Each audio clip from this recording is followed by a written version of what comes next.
All right, so our first time back, just firing this thing off, and part of the conversation I want to talk to you today about is like doing the thing we say we're going to do, and that's what the Outrun Project is all going to be about. It's fucking hard. It is. Well, start with today, where you were telling me in the kitchen, it being a Monday, starting the week, you got a full week ahead of you, but you don't have an easy job like everybody else, like most people. I wouldn't even say it's more mental than anything. Like I was saying too, there should be no difference. What's the difference between Monday? What's the difference between Monday and Thursday? Right. If I got to be to work at 5:30, there should be absolutely really doing the same job. There should be no difference. What's the difference? It's a mental thing. Is it the weekend block that gets you excited? That you get the 3 days off? I think, yeah, you know like me, I like to party. I think partying, it's not assumption. It's factual. You party for 3 days, go out and drink and party with your friends, dude. By the time you wake up Monday, your chemicals are all screwed up. Right. I think it's that more than anything, because like sober October, I never felt like this on Mondays. When did we say we're going to commit to the first marathon, to the half marathon? Was before October? It was rolling into October. Yeah, I think we September? signed up for that in September, because we had to. No, that run was mid-October, and I know we had ourselves about 8-9 weeks to train. So we were in August. I think it was the end of August we signed up. And the reason it came about was you talked to me and you said, Edmund, I need something on the books. I need something to focus on. Otherwise, I'm distracted. I'm not putting the effort into something. So we looked into it. And what'd you pull up? You pulled up a list of just marathons. Yeah, we looked at it and we weren't really, because at first I was trying to convince you. I was like, maybe we should start off with a 5K. Yeah. And you're like, 5Ks are for kids. Kids or miles with strollers. Yeah. Because realistically, look at if you. Not discrediting it though. I feel like shit right now. I could run a 5K right now, you know. And to that point, we got a few people rolling. When we put this on the books and we announced it, we said, hey, we're going to do it. Your mom, your sister, your brother-in-law, a few other people we got excited to do it. My mom had a friend. I have a friend that lives up in East Lansing. She actually ran something on Thanksgiving, but it kind of inspired her to, as you say, jump ship. And ever since then, she's also reached out to me like, hey, let's do this event. Let's do this, It was I don't know. For me, it was putting something hard in the books to hold myself accountable. And I wouldn't have done it I don't think I would have done it if you didn't mention it to me and us buying the tickets, doing the thing, and up until the day that we ran it, I was doubtful that I could do it well. I know like anybody can wake up and do it. You're gonna hurt. It's gonna suck. Like we've had people tell us, you can wake up today and do it. Yeah. It's gonna suck. Your body's gonna be wrecked. I think we went into it decently prepared. How'd you feel going into that, man? Because talk on that a little bit, because like for me, that whole run was like, oh, dude. Well, going into it, I knew because it's just like the competitiveness. I mean, I knew I could have been better prepared or more well trained. I kind of half-assed the training, I'd say, up until last couple sober weeks. October. So the event I want to say was the 15th. So I think I took the last 15 days pretty serious. However, I don't know. I should have took it much more serious. My body obviously wasn't acclimated to run that distance at that pace, because afterwards I was fucking damn near. I was crippled. You did under 2 hours. It was an 8-minute pace. Yeah, I couldn't stand. You know how when you're taking, like you told you, when you take your pants off, put your pants on, you stand on one leg to put the other leg in. Yeah, I couldn't even stand on my left leg. Well, let's give people a little context. So we went into it, and we both downloaded the same app, the Runkeeper app, which is sweet. Really good app, and I've noticed since then everybody that I know that does running follows that app. My cousin TJ's buddy Jeremy hangs out at Haven. We got to talking about running. He goes, "Oh, they got this really good app," and I said, "Oh, I got one, Runkeeper." And he's like, "Oh, it's the same one I use." Right. It's free. If you want to pay for all the data and stuff that you get with it, that's fine. But the free app works great. So we gave ourselves 8 or 9 weeks, and we said average. And I think they said that you should give yourself 12. I think it was like 12. Yeah. Yeah, good 3 months for a half, and then a full is even more than that. Yeah.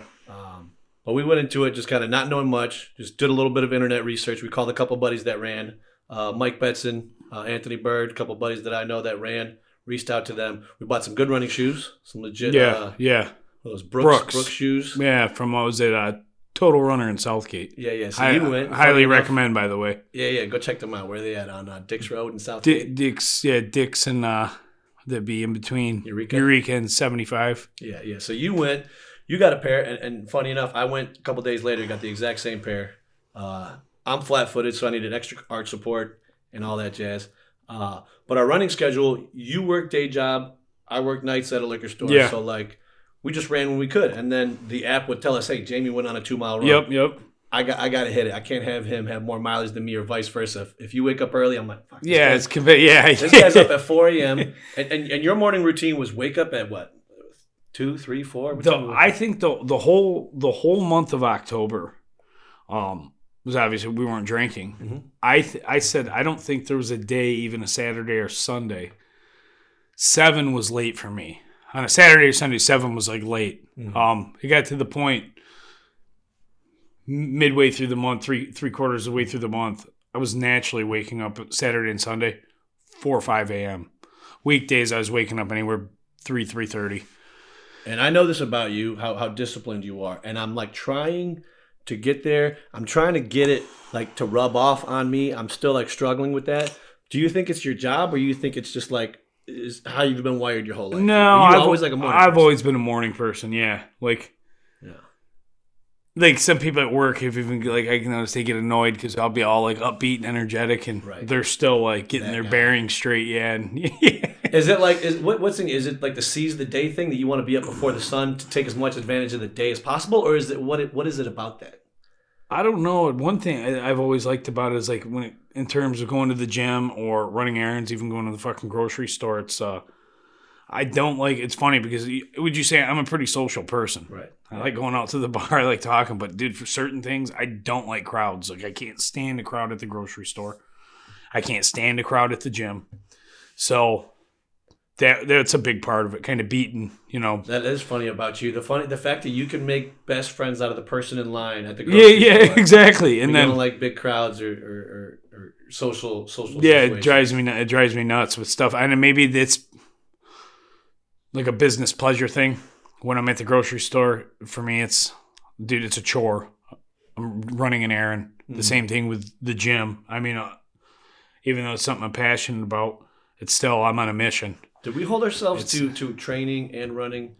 We were running every day. I was trying to run. When we were training for that half, I think I told myself I wanted 3 runs a week. Because at first, I don't know if you remember that first long run we did. That's when we were running 6 miles. We thought 6 miles was impressive when we did 6. Yeah, we did 6, and then I think we did a 9 or an 11, 9, and then something. We did the 11 something. We did 3 big ones, 6, 9, and then 12. I remember when we were running that one. Man, did we run all the way from? We went all the way from Gibraltar. That long one we did. We went all the way from Gibraltar. To King and to King and Jefferson, but I can remember. I think we did cut into Elizabeth Park, and then we came out on Jefferson. I can remember on that one though, and it might have been around the 6 mile mark. I think that day we ran 11 point something, but I think around the 6 mile mark, I was like, man, I kept telling you we're running. I'm like, dude, my knee, I can feel my knee. Yeah. Every time we ran, your knee acted up. Man. Yeah, but we just did that run. See, I've been slacking, man. I apologize. I'll get back on track. That run we did was what? Not this past. It was a week from this past. The most Saturday. recent one. Yeah. Yeah, we did about 6 or 7 miles. Yeah, ran to the and I felt park. like $1 million. Yeah. Next day, no pain or nothing. But I think that's also from us doing. We've been running now for. I shouldn't say I haven't been as consistent as. Weeks off, whatever. Yeah, but I think my body's starting to get. You know what I mean? Mm-hmm. Adjusted to the mileage. When we first started in September, dude, my hip, my knees, I couldn't go to bed a certain way. I told you, it literally felt like I needed a hip surgery, man. I couldn't sleep on one way. But what's weird about the body, and I tell this to everybody who starts running, is these are muscles you haven't really used. Especially if you don't have like a labor-intensive job. You just sit at a desk or you ring customers up or whatever, you stand up. You never use these muscles. So it's like, for me, it was like getting past that point of pain. And then it was like, really, it was nothing for me. For me, it was a cardio. It was a lung thing for me. Yeah. Which I looked at you and it seemed like I was holding you back on our runs when we're running together. But you obviously kept pace with me to, do the thing together. Where your cardio was already great. Yeah, it seems like that's where I was telling you. I was like, man, we're running. My body's all fucked up. Your body's fine. My cardio's good, and right. you know what I mean. Right, but at the end of the day, your cardio beats out because you've got that pain threshold where you can bottle it and you can run past. Your cardio obviously wins because you finished in 2. I finished in 2 hours 35 minutes. Oh, and it sucked though. I'm going to say. I mean, obviously, I told you that was that wasn't easy. It was like. To be honest with you, it was pretty fucking miserable. Because I could, given I trained properly, I could probably run that pace and be comfortable. Right. But I was running. My pace was much faster than what I had trained for. See, I feel like you run mad. I feel like you run 80. Oh, you remember that day? Remember? I said, "Oh, great! I think I'm starting to get sick. My headphones wouldn't pair." Let's hold that for a second. So let's tell people what it was. We ran the Detroit Free Press. The Detroit Free Press. It's the international and stateside marathon. Stateside half marathon. Yeah. Yeah. So it was the stateside half. You can do the international half, and you can also do the international whole. Which, if you do the whole, you're going to do international. So we'll see about next year, but me and you, we wanted to focus on stateside. We didn't want to deal with the COVID bullshit. Yeah. And, So let's go to that day. We did our training. We put our work in. We wake up at, 5, 6. Meet here early. It was early, I think. Oh, but we didn't have to get there early. Our run started at 10 or 10:30. Yeah, I want to say maybe I think I got to your house. I think I got over here. I think it was like 7. Yeah. 7 a.m. like sharp, and then what did we do? We head down there because we got down there early. We didn't want to deal with any bullshit. We found a place to park. Right. Because we parked a little ways away. Was it the casino? Where did we park? We parked at MGM. Yeah. And it was a decent. We had. I want to say it was like a mile, maybe a little longer than a mile walk to the start of the race. And as we're doing it, we had some people trickle in that finished the half at that point because they had started at like 7 a.m. Yeah. 2 or 3 hours into that, they started trickling back home. Well, go ahead. So we're at, and this is what you see like when you watch these people that have done marathons, that starting line. And we had never done something like this, so we didn't know where to stand, what to do.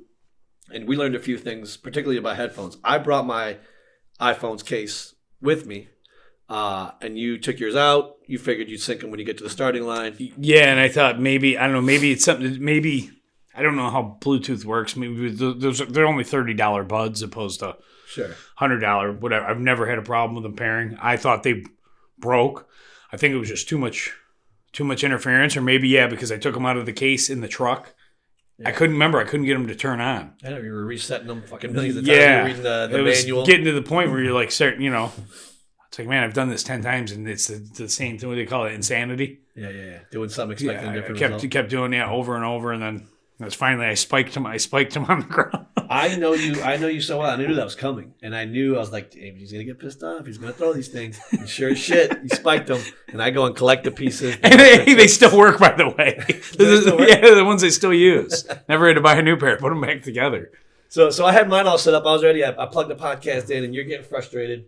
And I think we decided before that we weren't gonna run next to each other. You were gonna run your race. I was gonna run mine. So you were gonna be way ahead. I was in like the 2 hours 20 minute pace time guy. And you ended up running ahead. But you ran the whole thing. No music, no podcast, just your thoughts.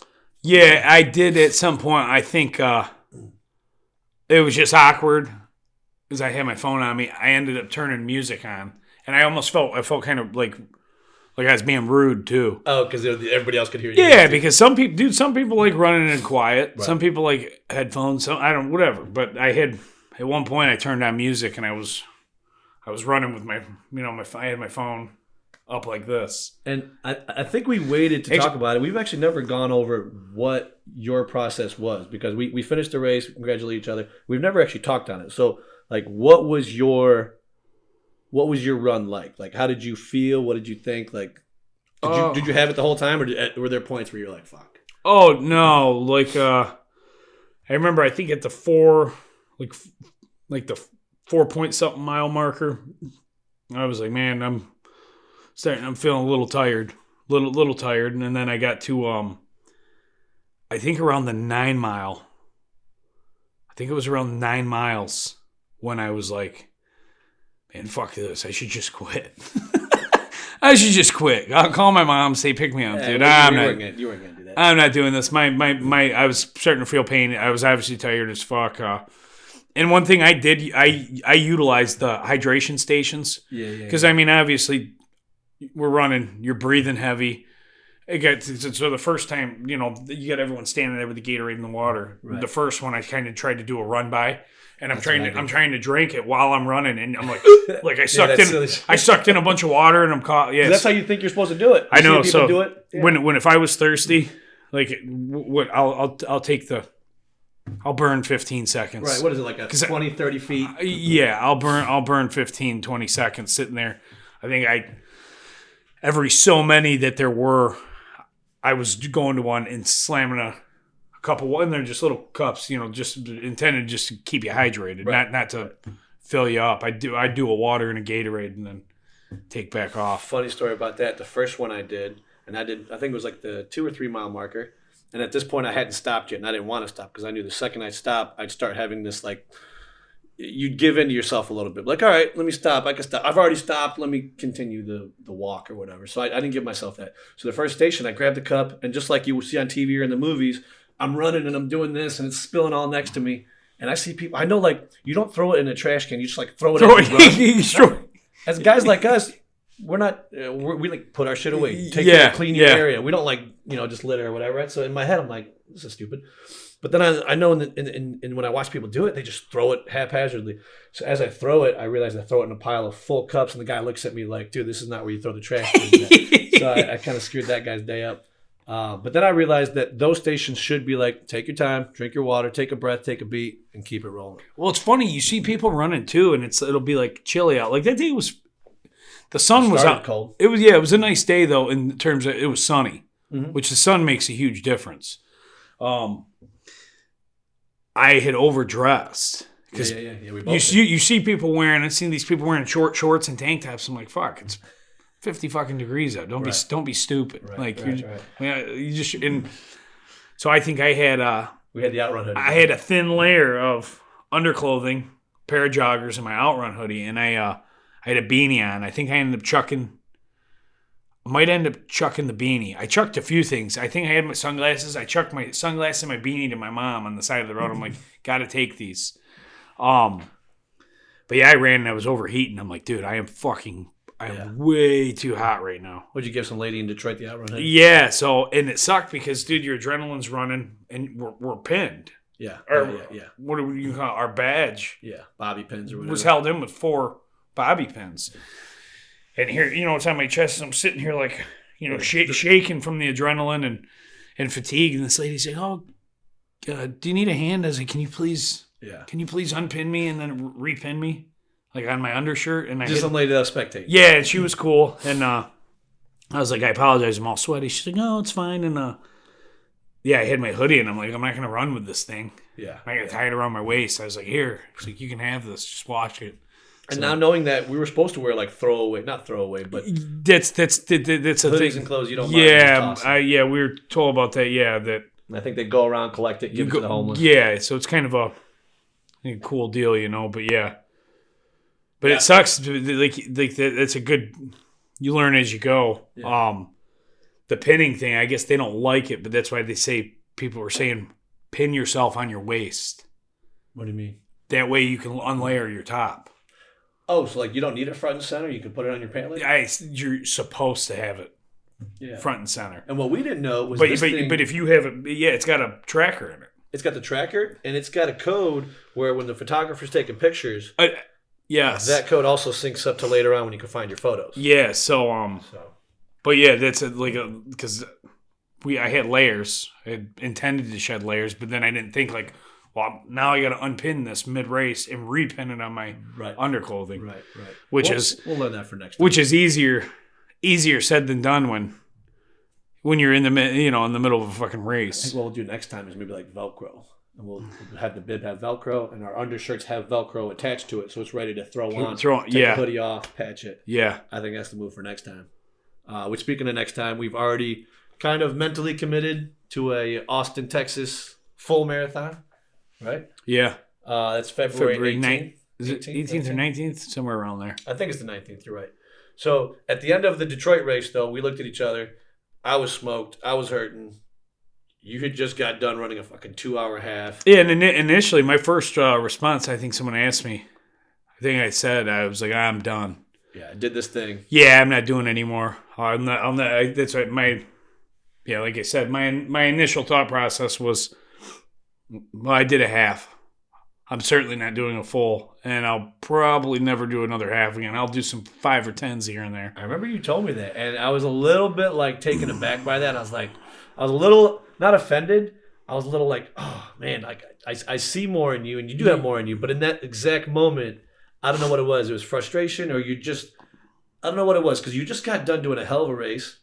And what was that like? Talk about that. Were you just like, you're hurting physically? Oh like, yeah, I was tired, and then I felt like after, 10 minutes of cool down, other than being soaked, like I felt good. Yeah. My endorphins were starting to finally come back down a little bit. I wasn't so like panty and shaky and wired up. Yeah. But the subsequent days, like for 3 or 4 days, and I still had to go to work. Right. Trust me, I wish it was. If running a half marathon was an excuse to get out of a week of work, I'd be running them every. but it was my knee and foot pain, man. Yeah, I got you. My foot was like, I forget what it's called. Plantar fasciitis. Plantar fasciitis, yeah. I don't know what that means, but I heard that. I don't either, but that's what someone had told me what it is. Is it like a bone thing? I think so. Like something grows on your bones where it's like calcified or something. I don't know. Yeah, I'd have to look it up, but it was. It was like pretty miserable. I think of all the injuries I've sustained, not like a cut, because like you slice your finger open, it hurts initially. Right. You wrap it up, get it stitched, it's done. Right. Man, that foot pain was up there. I don't know if I broke, fractured, whatever, a rib back in July. One of my lower ribs. What were you doing in July? I'm trying to think. It was dumb stuff. Dumb bar stuff. Yeah, something stupid. But I woke up the next day. That for a couple weeks, for about 3-4 days, sneezing, coughing, twisting in bed. Yeah. But the foot pain was right up there. I'd say like neck, back pain, and then foot pain. Yeah. What did you tweaked your back, wasn't it? My back's always been an issue. But no, but weren't you?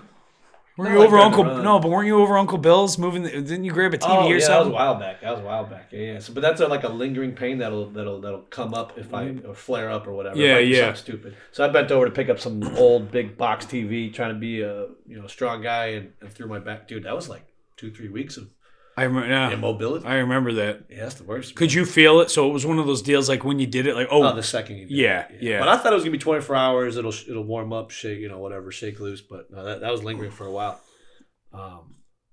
The foot. So my foot thing's gone now. Now I'm sure if we went and ran a hard 10 miles tomorrow, it might pop back up, or I'd feel something. But that rib, I could still feel it. Huh. Still, if you push on it, I could still. It's probably always going to be at this point, because you figured July. That's what. Is it 6 months? Yeah, we're coming up on January. Yeah. What was I going to say? What was it? Working up to it was one thing. Oh, the easy miles versus hard miles. So during our training, like, I'm not shy about it. I have a slow mile. I'm like 11:30. I started like a 13:30 minute per mile pace. You're making improvement, yeah. Not running in 20 years. Yeah. All the bullshit, asthma, flat feet, whatever you want to call it. I wasn't conditioned to be a runner. And that's part of why I did it. I feel super comfortable weights, bench pressing in the gym. You do too. We're pretty confident in our abilities in the gym. Running, totally alien to me, and that's almost why we did it. We could have done something like a powerlifting show or something like that. Exactly. It was something that it was out of the norm for us. Yeah, out of our wheelhouse. And I see a lot of people transitioning to like a hybrid athlete where they can run and they can lift, and I was like, I saw value in that. But easy miles for me, helped because not everything was like an 8 mile, 9 mile, sub 10 minute pace, killing myself. I could just get these miles logged in, and on our runs, they were all easy runs, but they were long. We were getting the miles. But they were good, dude. Even that last one we did was 6.67 miles or something, 6.61, something like that. Dude, it's funny. What was it? The week prior to that, the work week prior to that, I ran a 2 mile or a 1.8. I don't know. I think you ran a solid. I think you ran a 2. I did ran a set. Yeah, and I ran that at I want to say maybe like a just under a 9-minute pace. Mm-hmm. But dude, it's funny. It seems like it takes forever. And then when you're running, like me and you are running. Oh, yeah. I mean, we're still running, but we're like bullshitting the whole time, like talking. Right. And the next thing you know, it's like, weird. You just ran almost 7 miles. Yeah, running to that pier really was nothing. And then running back from that pier was even easier because you're heading back to something. Yeah. Like you're over the hill of the run. And you can kind of too. You can judge like landmarks at that point. Mm-hmm. Like we're not that. There's that bush. We're not that much further. How many people did you tell you were doing this to that were like wrote it off to themselves? Like, I would never do that. You're crazy. Oh man, dude. You couldn't pay me to run 1 mile. I heard that from multiple people. And the number one, like they'd like, why? Like, right. Like, why would you do that? It's one of those deals too. I think people throw some shade at you when they know they won't do it. You know what I'm saying? Yeah. When you put a mirror, and I'm not saying I'll never say that they can't do it because it's they're more than they have fucking legs and lungs. They're more than capable. But people that won't do it. I think that we didn't intentionally go out and do it, but I think part of why we did it was to show people, hey, we don't fucking do this shit. Yeah. Watch us train for 8 weeks. We documented. We put stories up on Instagram and did the whole thing and kind of made it a game. Me versus you and whoever else was watching. And like I said, I'd like to see what we placed. Mm-hmm. Like what we played. Like I seen. Oh, I looked it up. You don't look at your stats? But no, I did. But I'm saying like I'd like to know. Okay, so I finished in the top 31 or 33%. This is impressive, right? I want to know how many people that were in the 67% behind me that were previous marathon runners, or this was their forte. Like how many? Right. You know what I'm saying? How many people did I outperform that were seasoned runners? Yeah, great point. Yeah, I'd say you being in the top third, there was definitely a lot of people who this was their third, fourth, fifth, 10th race. I think besides the turkey trot in like elementary school, this is the first time I'd run like a legitimate organized race. Oh yeah, I mean I think the last time I really like ran anything organized was 7th grade track. Yeah. Or were they just a mile or two? And they weren't even. No, I ran I ran a I think a 70 yard dash or 100. Was it yards or meters? Meter. You tell me. I wasn't in track, so I'm not 100 meter dash and the 400. So the 400's one. My longest run when I ran track was 1 lap. Was that like sprinting? What was? Yeah, that's kind of a hard run because it's basically like you got to run a quarter of a mile, sprint a quarter mile. I talked to one of the kids at Vreeland, Kyle, and he said he did cross country. And cross country, 3 miles is the max they do. Yeah. I remember being in high school and thinking that was like. No, like 10, 20, 30 miles. Well, I remember thinking too, and I didn't know how the miles. Like, man, I don't know how you guys do that cross country stuff. Right. But mind you, they were doing fast miles, like 6, 7 minute miles, which is pretty cooking. It's fast. What did that kid came in the store the one time? What did he say he did? I think it was a high school kid at Carlson or Woodhaven. Sub 7. I think it was like in the 6s. I think he did say that. It's pretty impressive, man. I mean, that's pretty impressive for just one isolated mile, let alone multiple. Our body compositions, I weigh over 200. I weigh 220. At the time of the run, what were you weighing? Like 160? 65? Yeah, 165, 167. Which, like, and same thing with me. I'm not built like a runner. Right. You're built to move heavy. Short and stocky. Right. Most of your runners. I mean, honestly, I don't know how tall they are, but if you look at your like international runners that are people running in the Olympics. Right. Long, lanky. They're very, very thin, very low body fat. Yeah. Actually, built like, you remember, who's that cyclist? Lance Armstrong. Right. It was Usain Bolt, long, lanky. Usain Bolt's kind of big, though. Is he a bulky guy? He's muscular. Okay. Because I think I remember, too, I think when he first came on the scene, there was I know he's tall. Here, I'll tell you. I bet he's 6'4", 185. What would you, if I do Usain Bolt, what would you punch in? Like Usain Bolt specs? Dimensions. Height, weight. Usain Bolt, height, weight. He's 6'4". I don't know, 1.96 meters. Let's do height. Why is everything in meters? Do height, weight. He's. I'm pretty sure he's 6'4". If I had to say 6'4", 185. My screen's bugging out. It's blacked out on me. Yeah, regardless. So we're not built for this shit. And here it is, 6'5". Damn, he's tall. A big, yeah. Is that his weight on there? 207 pounds. Oh, dude, he's a decent sized guy. Dude, he's taller than me and weighs about 15 pounds less than me. It's a good build, though. Yeah, he's got a strong build. And he's got low, the guy like that, low body fat. Super low body fat. Yeah, that's all muscle. But that being said, though, too, he's also a sprinter. Which is a little different than long distance. Yeah, there's they say different.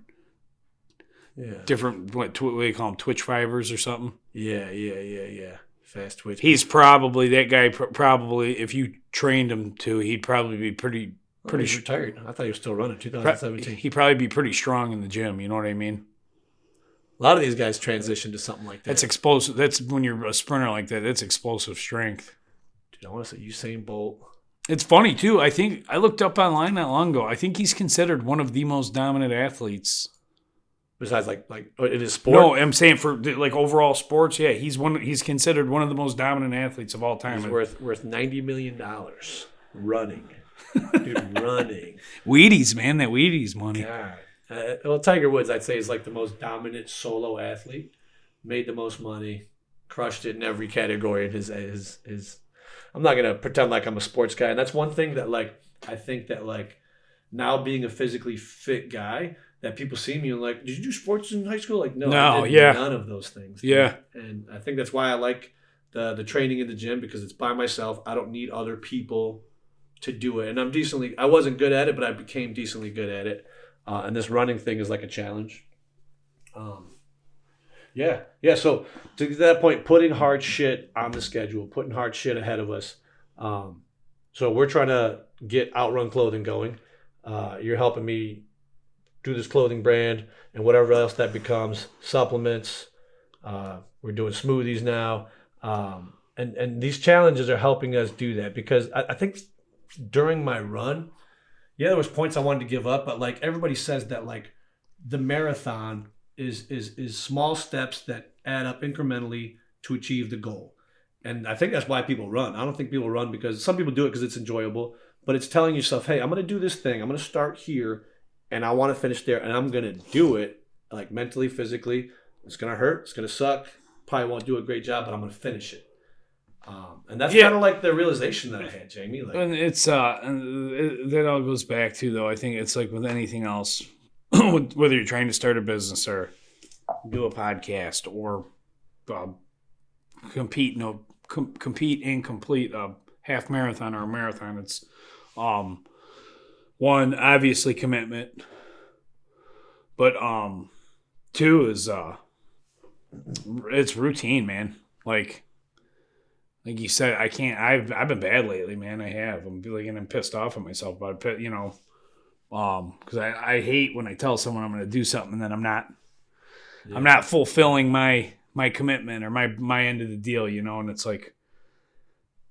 Why do you feel like holding yourself accountable? You can't do with other people. Like you told me you were going to do this thing, or like meet me at 7 a.m. or yeah. When you tell me a time, you're always there. I'll tell you. No, I know, and I'll end up. I'm going to appreciate it, man. I'm going to stick. I'm going to stick to this, and we're going to kick ass, and it's going to be fucking sweet. But, dude, my biggest problem is those. It's the weekends, and then what happens is the weekend, a long fun weekend, does linger. It's got like layover, man. It lingers into last week. it lingered into like, dude, like it wasn't until like Wednesday where I started feeling like good again. Right. It's not a physical hangover as much as it's like a mental. It is. It's a mental. Yeah. It's not like, oh, I'm nauseous and I can't eat. I got a headache. Right. But I really think it is because when I go out, I go hard. It's I think by Monday, like your body's, like I said, your body's trying to. Your chemicals are all fucked up. We're in December. It's December what, 12th today? Yeah. So January, February. So a little over 2 months out. I think we thought about this full marathon about 3 months out. So we're already somewhat conditioned. I think 2 months is just enough time to put the miles under our feet. I'm at like 118 total miles on the app. I you're think you're under me. But you don't have as much free time as I do. I got way more free time, so I try to get the miles in. I'd like to be at 200 by the race, which is like 10 or 12 miles a week, which is totally doable. I'm holding myself to that. And then we're going to fly out to Austin and get after it, man. Yeah, and I told myself my running days, because I don't want to overdo it. It's wintertime. I'm trying to bulk right now, too, on top of trying to maintain good cardio and train for this marathon. But I have to stay, like, I think I ran Wednesday last week.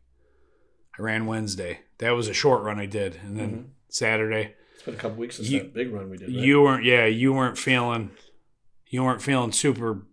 Yeah, I'm still, yeah. Yeah, Saturday. So to me, that was like, oh, cool. Yeah, it's get better, man. We'll run another time. Right off. Yeah. Well, I felt the same way. I felt I let you down, and you felt I let, vice versa. We let each other down. But me, I was like, oh, he's already out getting breakfast. I don't feel as bad. Nah, that was bad. That was a bad. So let's hold each other accountable. Love Aaron, man, but that was just a bad idea. It was too early to be hanging out. What are we holding ourselves to a schedule for this thing? So it's a Monday now. We just got it knocked out. But what is a good day for us to shoot these? You think Saturday morning super early? Saturday mornings, which means I have to. We get our runs. To me, I have to tell myself though, hey, I can't go out Friday. And you got to call it early. No, but not even that. It's like I can't. I have obligations on Saturday. If I want to go out and party, it's going to have to wait till Saturday. But isn't that what you wanted when you approached me a couple years ago? You said, I want to be able to do more shit. Yeah. Be productive with my time. So that's kind of what it's doing. For me too. Like I'll sleep in. If you don't tell me you're going to be here Saturday morning, I'll sleep until 10:30. Well, on a good note, I have a family Christmas party Friday night. Okay, all right, that'll keep you reeled in. Yeah, and it's like they don't really party like that. So. So real quick, we Saturday morning. I have every intention of this Saturday being up at like fucking 5-6 a.m. Let's do it. Let's do a medium long run, an easy long run into a podcast. All right. Yeah. I'd like to get. Last time we did just under 7. I'd like to do this time 7 to 10. Let's do it. And some small runs in between to kind of fill the gaps. Yeah, I'll get one in on Wednesday. Hopefully. Like I said, I'm working out in Lake Orion. It depends on how this Lake Orion job goes. I might have to switch it to Thursday because it's a fucking hour drive. Okay. So to kind of wrap this thing up and kind of explain what we're doing here. So this started as the Outrun podcast, and it's kind of like now it's become the Outrun Project, which is documenting the journey on building the business, doing these runs, any challenges, anything we got going on in our lives, we're going to be updating weekly. Kind of have like that morning coffee. I think Saturday morning coffee talk. Yeah, man. Bullshit. And I like coffee too. So we'll start doing that. I'll get a little Keurig. We'll have our Saturday morning catch-ups. What we did during the week and what we have going on for the next week. I think that's a good way to do it. How you feel? For sure, man. I like it. Yep, I'm all for it. All right, man. Sounds good. I'll see you Saturday. All right, man. Cool.